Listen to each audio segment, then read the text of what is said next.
नमस्कार, welcome to career 247। मैं हूं प्रशांत धवन। नाउ एक ऐसे टाइम में जब भारत और पाकिस्तान दोनों देशों ने एक दूसरे के जो एम्बेसडर्स हैं, हाई कमिश्नर्स हैं, इनको निकाल दिया है। रिपब्लिक ऑफ बलूचिस्तान ट्रेंड कर रहा है। बलूचिस्तान के एक्टिविस्ट भारत को कह रहे हैं कि अब समय आ चुका है, हमको ऑफिशियल सपोर्ट दो। नई दिल्ली में एक ऑफिस ओपन करो जहां पर लिखा होगा the republic of Balochistan, it is finally time, India should take the big step. Now इस टॉपिक पर और डिटेल में जानकारी प्राप्त करने से पहले एक बहुत इंपॉर्टेंट बात मैं आपको यह बता दूं। पाकिस्तान की सरकार ने, जी हां, पाकिस्तान की सरकार ने मेरी वीडियोस को बैन करना शुरू कर दिया है। रिसेंटली ईमेल सामने आया, मैंने ये वीडियो करी थी अपलोड। पाकिस्तान के बहुत सारे फाइटर जेट्स गिरे गए थे और सिमिलरली कुछ और वीडियोस भी हैं। पाकिस्तान की सरकार ने यूट्यूब को करी एक लीगल कंप्लेंट और ये कहा कि ये वीडियो देखकर हमें हो रही है पीड़ा, तो इसको बैन कर दीजिए। और सिमिलरली नीतीश राजपूत और आई थिंक कुछ और भी इंडियन यूट्यूबर्स हैं, पेट्रियाटिक इंडियन यूट्यूबर्स हैं डिफेंस की फील्ड में, उनकी वीडियोस पाकिस्तान ने बैन करनी शुरू कर दी है।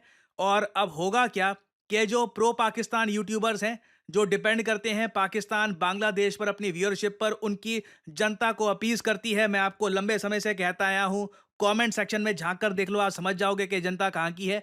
सो आई थिंक उनको ये काफ़ी प्रमोट करेंगे, उनको बूस्ट करेंगे।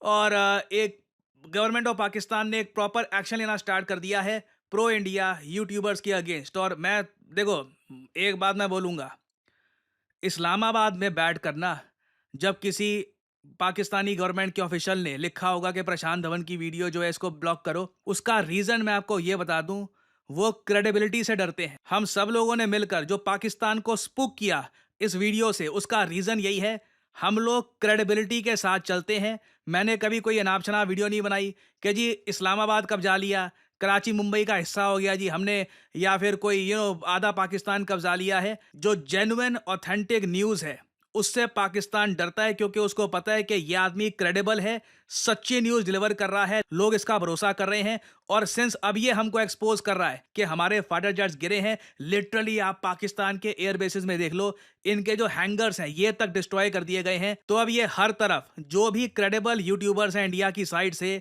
इनको बैन करने का प्रोसेस शुरू कर चुके हैं। और आप एक बात नोट करना, कोई जो हमारे न्यूज़ चैनल है जो कुछ भी बोल रहे थे कि ये इस्लामाबाद कब्जा लिया वगैरह, उनको पाकिस्तान छेड़ेगा भी नहीं, क्योंकि उनको पता है क्रेडिबिलिटी इनकी कुछ है नहीं, लोग इनका वैसे भी विश्वास करने नहीं वाले। तो ये मैं आपको बता दूं, क्रेडिबल इंफॉर्मेशन, सच्चाई के साथ जब आप खड़े रहोगे और आप सच्ची बात करोगे ना, तभी पाकिस्तान जैसे देश डरते हैं और यूट्यूब को बोलते हैं कि जी ये वीडियो छुपा दो, इससे हम लोग एक्सपोज हो जाएंगे।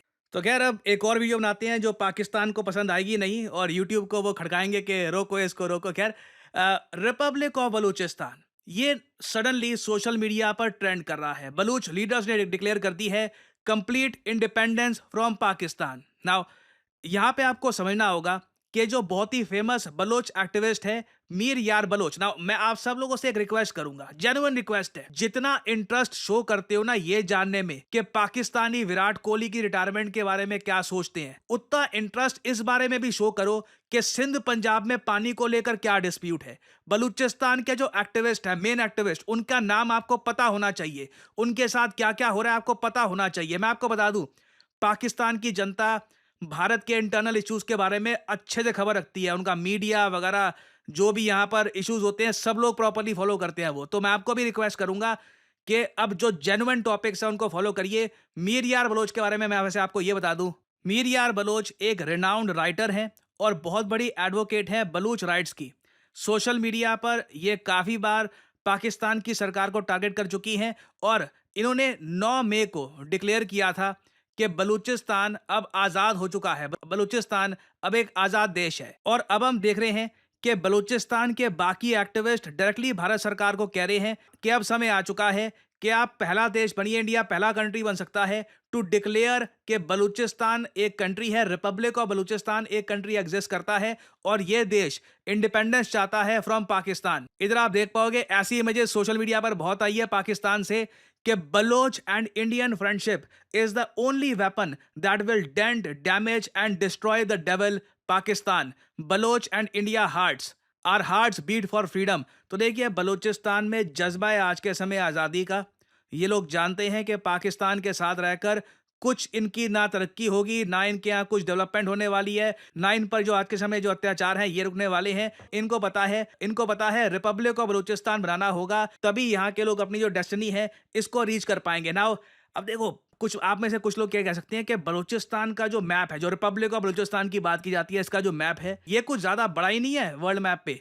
इसमें ईरान, अफ़गानिस्तान का भी एरिया दिखाते हैं। ये वैसे मैं आपको दिखा देता हूँ और फिर मैं थोड़ा-सा क्लैरिफ़ाई कर दूँगा कि ये लोग अभी के लिए क्या माँग रहे हैं। नाउ सोशल मीडिया पे आप अगर जाओगे तो रिपब्लिक ऑफ बलूचिस्तान का काफ़ी बार कुछ ऐसा मैप आपको दिखेगा।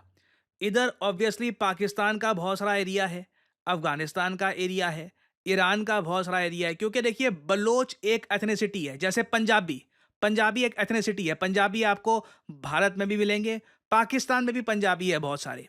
उसी तरीके से बलोच जो लोग हैं, ये ना सिर्फ पाकिस्तान में हैं, ये अफ़गानिस्तान में भी रहते हैं, ईरान में भी रहते हैं। और जब ये बात की जाती है कि बलोच लोगों का देश बनेगा ना, तब काफ़ी बार इस टाइप के लैंड मास की बात की जाती है। इंडिया इसको सपोर्ट नहीं कर पाएगा, जैसे आप लोग समझते हैं, क्योंकि अगर मान लो हम कल को एक खोलते हैं दिल्ली में काउंसिल के जी बलूचिस्तान का ऑफिस वगैरह है, तो उस केस में ईरान आपत्ति कर सकता है, अफ़गानिस्तान आपत्ति कर सकता है कि क्या इसमें हमारा लैंड भी होगा। तो मेरे हिसाब से सबसे इम्पोर्टेंट ये है कि बलूचिस्तान सेपरेटिस्ट ना एक प्रॉपर जो मैप है बलूचिस्तान का, रिपब्लिक ऑफ बलूचिस्तान अभी के लिए जो इनका मैप है ये बनाएं। That is the most important thing. और अगर हो सके तो ये भी बोलें कि इनकी यही बॉर्डर रहेगी, ये एक्सपैंड करके अफगानिस्तान ईरान में जाना नहीं चाहते, क्योंकि उससे लिटरली पाकिस्तान को एडवांटेज मिलता है। पाकिस्तान बाकी कंट्रीज को कह सकता है कि देखिए हमारी ज़मीन तोड़कर एक अलग से कंट्री बना दी जाएगी वगैरह, तो इसमें सारे कंट्रीज इकट्ठे आ जाएंगे। तो मैप बहुत ही ज़्यादा इंपॉर्टेंट है कि क्लैरिटी होनी चाहिए कि हम चाहते क्या हैं। फिर हम बात करते हैं कि Baloch activist, United Nations, Bharat, इन सब से क्या रिक्वेस्ट कर रहे हैं। ये मैं आपको ट्वीट दिखा रहा हूं मीर यार बलोच की। यहां पर ये कह रहे हैं, we have claimed our independence and we request India to allow Balochistan office and embassy in Delhi. Now ये करना मुश्किल होगा क्योंकि भारत में अभी तक ताइवान की एम्बेसी तो है नहीं। हाँ, ताइवान का ऑफिस है। अगर हम ताइवान का ऑफिस ओपन कर सकते हैं भारत में, तो बलूचिस्तान का क्यों नहीं? आई थिंक इस पर जेन्युइनली हमें सोच विचार करना चाहिए, क्योंकि भारत जब पहला कदम उठाएगा उसके बाद ही कई और देश हैं। I mean Armenia for example, मैं आपको गारंटीड कह सकता हूं, अगर भारत बलूचिस्तान का ऑफिस ओपन कर देता है, अर्मेनिया भी करेगा। उसके बाद कई और देश हैं जो आतंकवाद के अगेंस्ट है, वो भी ऐसा करेंगे। परहैप्स इजराइल ऐसा कर सकता है। शुरुआत कहीं ना कहीं भारत को करनी होगी। फिर इन्होंने कहा है कि यूनाइटेड नेशंस को रिकॉग्नाइज करनी चाहिए the independence of the democratic people's republic of Balochistan, और यूएन मीटिंग भी होनी चाहिए। नाउ ये काम मुश्किल होगा, गाजा के इशू को लेकर यूएन कुछ ज़्यादा कर नहीं पाया, बट यूएन की प्रेजेंस है गाजा में।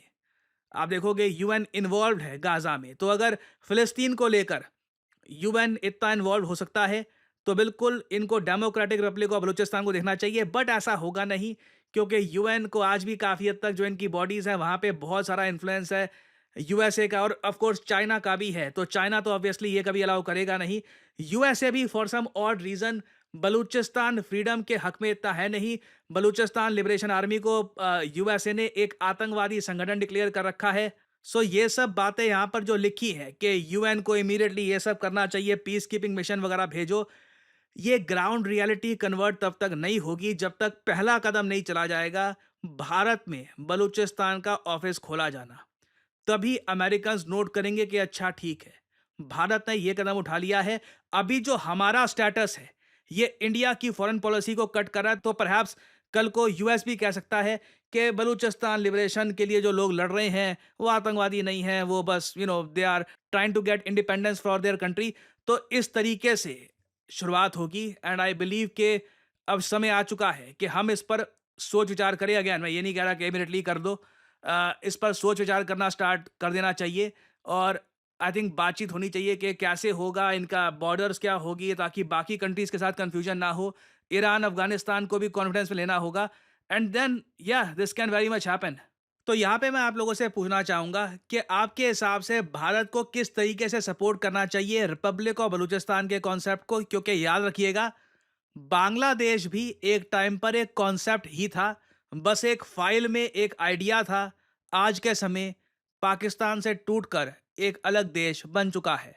सो बलूचिस्तान का भी फेट यही होगा। क्वेश्चन यही है कि ये कब होगा। और फाइनली मैं आप सबसे ये भी कहूँगा, मैं यूजुअली बोलता नहीं हूँ कि सब्सक्राइब करो, लाइक करो वगैरह, बट सिंस अब यू नो पाकिस्तान ने ये सब करना स्टार्ट कर दिया है, मैं आपको ये कहूँगा, वीडियोस को लाइक करिए ताकि जो रीच है इसकी बढ़े, and support us in which ever way you can. So that's all I have to say. आप लोग यकीन नहीं करेंगे कितने सारे लोगों से मैं मिलता हूँ और उनसे बात करता हूँ, और उनका एक ही सवाल होता है कि करियर में अब क्या करें। यू नो वॉट, मुझे मैथमेटिक्स इतना अच्छा लगता नहीं है, कोडिंग वगैरह सीखने में मेरा मन नहीं लगता, मुझे कुछ और एक मतलब क्रिएटिव जॉब जहाँ पे मैं अर्ली स्टार्ट कर सकूँ, वैसा कुछ सजेस्ट करिए। वेल, मैं यहाँ पे आपको बताना चाहता हूँ डिजिटल मार्केटिंग के बारे में।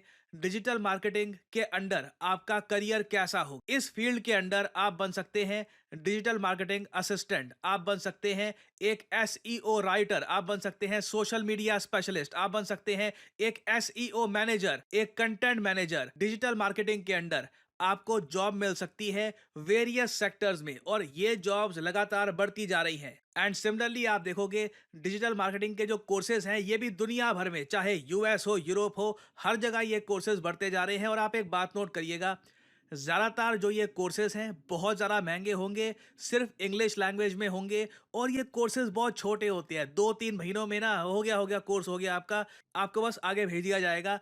जबकि करियर 247 आपके लिए लेके आया है एक state of the art digital marketing course, जहां पे आपको मिलती है द बेस्ट फैकल्टी। आप लोग ऐसे प्रोजेक्ट्स पे काम करेंगे जिससे आपको मिलेगा जेन्युइन एक्सपीरियंस, आपको जॉब ढूंढने में भी हेल्प करेगा करियर 247, और एक प्रॉपर करियर गाइडेंस भी आपको मिलेगी हमारे कोर्स में। लैंग्वेज होगी इंग्लिश, कोर्स की जो वैलिडिटी है ये 1 साल की होगी, वैसे आपका कोर्स 6 महीने में खत्म हो जाएगा, आपको मिलेगा एक सर्टिफिकेट, और आप स्टार्ट कर सकते हैं अपनी journey in the world of digital marketing. आप अगर 18-19 साल के भी हैं, ग्रेजुएशन नहीं करी, तब भी you can begin your journey as a digital marketing assistant, और धीरे धीरे एक्सपीरियंस गेन करके आप अपनी लाइफ में आगे बढ़ सकते हैं। सो एनरोल करने के लिए आपको करना क्या है, सिंपली जाइए इस वीडियो के कमेंट सेक्शन में, पिन्ड कमेंट में आपको मिल जाएगा ये link, start your digital marketing journey now, और यहाँ पे आपको करना है इस लिंक पर क्लिक। आपके सामने खुल जाएगा ये पेज, इधर अपना नाम, ईमेल आईडी, फोन नंबर, और ऑब्वियसली डिस्काउंट कोड यहाँ पे डाल देना PD10, ताकि जो प्राइस है इस कोर्स का इससे बहुत ज्यादा कम प्राइस में आपको ये कोर्स मिले। अगर आप कोड डालना भूल जाओगे तो प्राइसेस आपको काफी इंक्रीज मिलेंगे यहाँ पर। So always enter the code PD10 and simply apply, that's all I am saying, simply apply.